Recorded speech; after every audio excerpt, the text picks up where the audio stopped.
Hey guys, today we're going to be creating this fun, appetizing animation using 3D models I generated from Meshy. Meshy is a site that allows you to create 3D models from text prompts or from still images, and I did a full review of Meshy on my other channel, and I will link to that down below in the description. This project we're going to work on today is just for fun. It's not that serious, but we're going to sharpen some of our Apple Motion skills with the camera and 3D lighting and a few other tricks.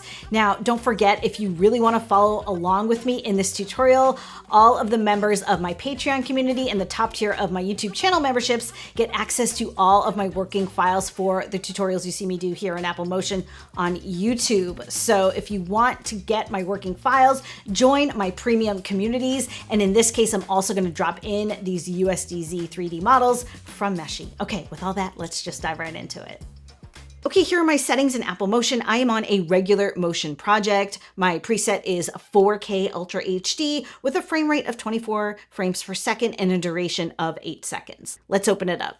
Okay, here we are in our project. The first thing I want to do is make sure it's 3D, so I'm going to add a camera. And now let me head on over to my Finder, and I'm going to drop in the chocolate chip cookie into our project pane. And we can see it here in our canvas, selected on that chocolate chip cookie. Let's head on over to the inspector, and under the 3D object tab, let's set the unit size to custom. And I'm going to make this a value of 580. And then on the orientation, I'm going to twirl down and I'm going to rotate on the x-axis 90 degrees. There is our cookie. Now down in the timeline, I don't want this cookie to be up the whole duration of my animation, so I'm going to shorten it. I'm going to cue up my playhead to about here and hit the O key to tighten that up. Now let me head back to the project pane, right click, and I'm going to duplicate this chocolate chip cookie twice. Open up the Finder again, and I'm going to grab that sugar cookie and drag it and drop it over the chocolate chip copy in my project pane. And what that's done is I've replaced that duplicate of the chocolate chip cookie with the sugar cookie, but I've maintained the parameters I just set in my inspector. So that's a little bit of a shortcut for you instead of going in, bringing them all in and manually changing them all. Now let's go back to the Finder. I'm going to select the oatmeal raisin cookie, and I'm going to drop that in on our second copy. And now we've replaced that one with the oatmeal raisin. I'm going to rename these layers real quick in my project pane so we can stay organized. And then in my timeline, I'm going to drag the sugar cookie into the center of my timeline and the oatmeal raisin toward the end. So let me just run my playhead. We go from the chocolate chip cookie to the sugar cookie to the oatmeal raisin cookie.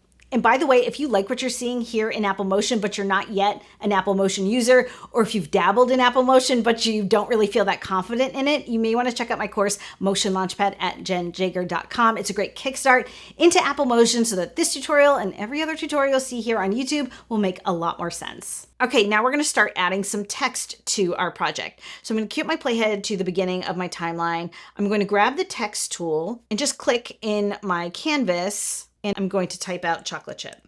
And I'm going to change the font on this to product. I'm going to change the alignment to center. Under properties, I'm going to reset these parameters so it starts out centered here in my screen. Let's go back to the text tab, and under size, I'm going to bring it all the way up to 400. Let's head over to the layout menu. Under layout method, I'm going to switch this to path. And down here under path options, let's go from open spline to circle. I'm going to widen out my radius to 2000. And then I'm going to reposition my text here so we can see it. And now on the path offset, we need to change this. I'm going to make it about 13, and I'm going to drag in my canvas the text here above my cookie. Okay, now in my project pane, I want to reorder this text. I want to drag it down beneath my 3D model. So now you can see the cookie is on top of it. And I also want to add an interesting outline to this text. So selected on the text, let's head on up to filters, border, stroke. And I'm going to put a really wide width stroke around this text. And I'm going to color pick from the cookie and bring the color down a few shades darker. And then I'm going to add one more stroke. So I'm going to duplicate the stroke in my project pane. And this one, I'm going to make a much lighter shade of that brown color. And we're going to make it super skinny. like so. And then I'm going to crank up the offset. So it's kind of like a hovering outline. And now because we're working in 3D, I want to make this text 3D as well. So I'm going to head on over to Appearance and enable 3D text. Let's crank up the depth. And under the material, I'm going to make this multiple so I can have different colors on every edge of the text. So here on the front, I'm going to color pick from that skinny outline, and then I'm going to bring this up brighter. And then on the sides, let's color pick from that edge again, but leave it and make no further adjustments. And last but not least, I want to make sure that this text is the exact same duration of my chocolate chip cookie. So I'm going to cue up my playhead, select that text in the timeline, and hit the O key to trim it up. Okay, let's move on to the sugar cookie. Again, I'm going to add text, center it. This time I'm going to make the font Budmo. We're going to make it real big since it's a shorter word. Under the Properties tab, we're going to center it up. And on rotation on this one, I'm going to rotate it on the Z-axis. And by the way, you don't have to do exactly what I'm doing. You can add your own creativity to this project. And now at this point in my project pane, I'm going to drag this text beneath my sugar cookie so we can get a better idea of the layout. And now I'm going to take that sugar cookie and I'm going to reposition this like so. Just kind of fine tune my layout. Okay, this is cute. Now under Appearance, I'm going to do the same thing you saw me do with our first text, enabling multiple materials. And in this case, because of the way I know I'm going to animate this later, I'm going to pay more attention to every side of this text. So I want the front and back to look the same. So I'm going to be selected on the front material, and then I'm going to hit this little link button on the back material. So now any change I make to the front is going to affect the back as well. So I'm going to select this pink color here. I'm going to select the front edge and then link the back edge to that. And let's make this one a darker color. And then for the side, I'm going to make this a lighter pink. Let's crank up the depth on this one. And I want to increase the front edge size as well. Now, again, in my timeline, I want that text to be the same length as my cookie. And last but not least, let's add text for oatmeal raisin, which I'm going to put on 2 lines. And I'm going to make it right justified. And I want to change this font to what is called Bufali script, I think is how you say it. It's kind of a nice legible script. And I'm just going to do what you saw me do before, crank it up, resize it nice and large. Under Properties, I'm going to rotate this on the Y-axis. Back under Text, let's make it 3D and format it however we like. And then we're going to drag that text under our oatmeal raisin cookie and reposition the oatmeal cookie right about here. And of course, trim it up in our timeline. Now I think it's time to add in our background. So let's head on over to the Library tab at the top of the inspector. Under Generators, let's select a color solid, and I'm going to drag this above the group that contains all of my cookies and my text to create its own group. And then I want to take the original group that has the text and everything in it and drag it above my color solid, like so.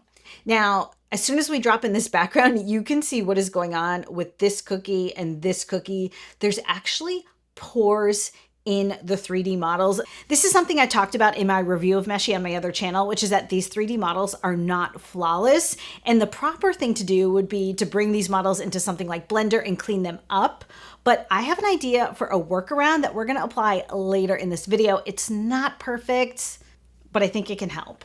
All right, let's select our color solid, and in the inspector, I'm going to pick some colors for this. So for the chocolate chip, I'm going to make it this kind of yellow. I'm going to leave it about there. Now what I want is for that color solid to change colors for each cookie. So we're going to do this with keyframes. So I'm going to cue my playhead to right at the end of the chocolate chip and before the sugar cookie. Selected on that color solid, I'm going to add a keyframe here on color. I'm going to arrow over a few frames with the right arrow key on my keyboard. And we are going to change the color of this background to kind of a light pink, like so. And then again, we're going to change it one more time. I'm going to cue up my playhead to the end of the sugar cookie, just before the oatmeal cookie, add a keyframe on color, and then arrow over a few more frames, and then change the color, thereby creating another keyframe.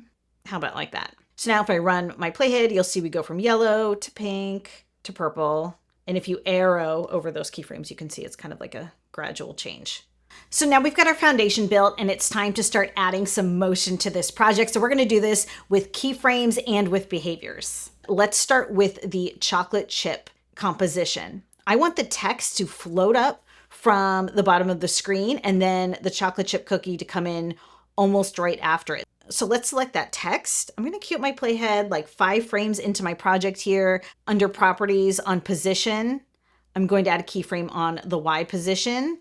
And then I'm going to arrow over 20 frames. So I'm going to hold down the shift key and arrow over once for 10 frames, a second time to add another 10 frames for a total of 20. And I'm going to add a keyframe here again on the Y position. Then we're going to use this little arrow to jump back to our first keyframe, and I'm going to bring that text out of frame. The reason I do it this way is because I already know where I want my text to land. So I want to set my keyframes and then adjust that first keyframe. And now here in my keyframe editor, I want to change the shape of this motion. The keyframe editor, if you're not seeing it, can be found by clicking these little 3 diamonds at the top right of your timeline. If you don't know how to use the keyframe editor, I already posted a detailed video about this that I will drop a card to in the top left of the screen, and I will link to it down below. But I want to change the shape of my motion by adjusting these keyframes for this kind of shape. Great. Now I want to do the same thing with my chocolate chip cookie. In this case, I'm going to start 10 frames in on my project. Select that chocolate chip cookie on the Y position, add a keyframe, arrow over 20 frames, add another keyframe, jump backward, and bring that out of frame. And again, in the keyframe editor, I'm going to change the shape. And I actually think the cookie could be a little bit lower in the frame, so I'm going to arrow back to my second Y keyframe, and I'm just going to bring this down a little bit. I also want to add some spin to this chocolate chip cookie. So I'm going to queue up my playhead to the beginning of my timeline, add a keyframe on the Y axis, and I'm going to make that value, let's say -15. And then I'm going to queue up my playhead to the end of the chocolate chip cookie here, and let's make that value +15. So the cookie is spinning, and I'm going to leave those keyframes linear. Let's move to the sugar cookie. This one's going to be a little simpler. I'm just going to select the 3D sugar cookie, and we are going to spin this on the Z axis. So I'm going to, under the properties tab on the Z rotation, I'm going to add a keyframe, and at the end of that cookie in the timeline, let's add a little spin to this by modifying the Z value on the rotation. Let's see how fast that's going. Yeah, that looks good. Okay, and now let's go down to the oatmeal raisin cookie. This one we're going to rotate a few different ways. I'm going to queue up my playhead to the very beginning of that cookie, and let's add keyframes on the X rotation and the Z rotation. The X value, I'm going to make a negative value, maybe like so. The Z, I'm going to leave at 0, and then let's run our playheads to the very end of this project and modify those X and Z rotations. So that's how that looks. Now at this point, I want to group each model and its corresponding text. So let's select chocolate chip and chocolate chip in our project pane and group that. Then I'm going to select sugar and sugar and right click to group those, and then oatmeal raisin and oatmeal and group those. And so now we're going to add some behaviors on this entire encompassing group that has all of our 3D models in it. So I'm just going to rename this master group so we can keep track. So on the master group, we're going to add behaviors that are going to affect how we get from one cookie to the next. So what we're going to do is select the master group, head on over to behaviors, parameter, and select the overshoot. Here in the inspector, we are going to, on the apply to line, apply this to properties, transform, rotation, and Z. And so right now you can see the overshoot is on the entire duration of our project, but nothing is happening yet. We are going to make the start value on this -200, and we're going to make the end value, I'm going to set it to 44. And I know this because I've already practiced this project. So this process takes a little bit of trial and error. So if you're looking for a different look, feel free to try on your own. And let's reduce the ramp duration to 7% here. So now let's look in our keyframe editor. You can actually see the shape of our overshoot behavior. And I know our angles are totally off. Don't worry about how crazy it looks in the canvas quite yet. We're going to fix this. You can see that the overshoot motion is happening over the duration of my entire project, but I want the action to happen right between my chocolate chip cookie and my sugar cookie. So what we're going to do is modify our start and end offsets. So you want to make sure you've got your keyframe editor open, you're selected on the overshoot, and you're seeing this wiggly line. I'm going to push the start offset so that this first ramp up is happening toward the end of my chocolate chip cookie. And then I'm going to push the end offset so that those bounces kind of continue through like about halfway through the sugar cookie. Offset a little more until the motion feels right. Like to me, that feels right, even though everything's kind of sideways. We're going to fix that now. So I want to draw your attention back again to my start and end values, -244. Just remember those numbers. Let's select the chocolate chip group, the whole group level here. I'm going to cue up my playhead over the chocolate chip. And on the Z value, we are going to switch this to +200 rotation. And now we've counteracted that overshoot value to bring this right side up again. Now let's select the group with our sugar cookies in it. And on the Z value, remember we made the end value 44. This one we're going to make -44 to counterbalance. And now we're back. Now on the oatmeal raisin, we need to do the same thing we did with the sugar, which is to make this a value of -44. And now it's back the way we want it. So we made our first transition, but we still need a transition to get us from the sugar cookie to the oatmeal raisin. I'm going to duplicate our overshoot behavior. And this time I'm going to reset the parameters. We're going to start from scratch on this. This time I want everything to flip on the X-axis. So on the apply to line, let's swap this to rotation on the X. On this one, we're going to leave the start value at 0, and we're going to make the end value 360 degrees. I'm going to reduce the ramp duration on this one to 12%. And again, we're going to play with those start and end offsets to position our action right at the right transition point. All right, now at this point, I'd like to add some dimension to this with some light. So let's head on over to Add Object and select Light. And so what we've got by default is this really bright light in the center of our screen that's giving us a really ghoulish looking effect. And the reason that is, if I switch to the left view, is that you can see that my cookie, my text, and my light are all clustered at the same position on the Z axis. So we want to start bringing everything forward in Z space toward our virtual camera. So selected on the light in my project pane, I'm going to grab this blue arrow and push it toward our camera. And you can see in the inset view how that is affecting our picture. And then I'm going to select our 3D model of our chocolate chip. I'm going to bring that forward. And I'm also going to select our text. And I'm going to bring that forward as well. Let's go back to our active camera and see how we feel about this. I quite like that. It's giving a gradient on the background, though our cookie, in my opinion, still looks a little dark. So I'm going to select that light and let's really crank up that intensity. Let's move on to our sugar group. Again, let's go back to that left view of the camera and move our elements forward in Z space. Let's go back to our active camera. And the sugar cookie's gotten quite large, so I'm going to reduce the scale of it and reposition it a little bit. And I also just think the frosting looks dull. I don't think the lighting is ever really going to brighten this up. So I'm just really quick going to add a color correction to this with the hue and saturation curves.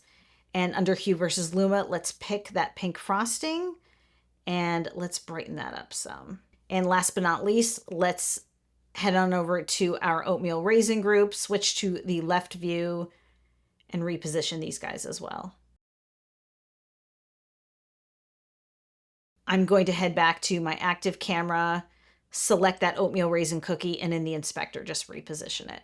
And I also think I would love to add a backlight on these cookies as well. So let's head on up to Add Object, Light Setup, and select Backlit. And it's very dramatic. So we are going to dial down the intensity on all of these lights. And I do think it's just kind of fun. It gives it a lot of dimension. All right, let's talk about the last issue that we've already mentioned, which is the porousness of this cookie and this cookie. I am going to just do a quick cheat and fix them with the stroke filter. So I'm going to select the chocolate chip cookie first. Let's head on up to filters, border, and stroke. And now we've got the red stroke around the perimeter of our cookie, but we've really highlighted all of those little holes we're trying to conceal. This is not going to be perfect, but it's okay. I'm going to select gradient here, and I'm going to color pick from different parts of the cookie. So let's first start with the dough of the cookie. And I'm actually going to move this second color tag into the center and color pick from the chocolate chips. And then I'm going to duplicate the dough color part by holding down the Option key, grabbing that color tag and dragging it toward the end of our spectrum and sliding it here. So we have this ombre. And then we're going to reposition the gradient using these on-screen controls in the canvas. And then what we're going to do is just dial down the width as much as we can get away with without bringing back those holes.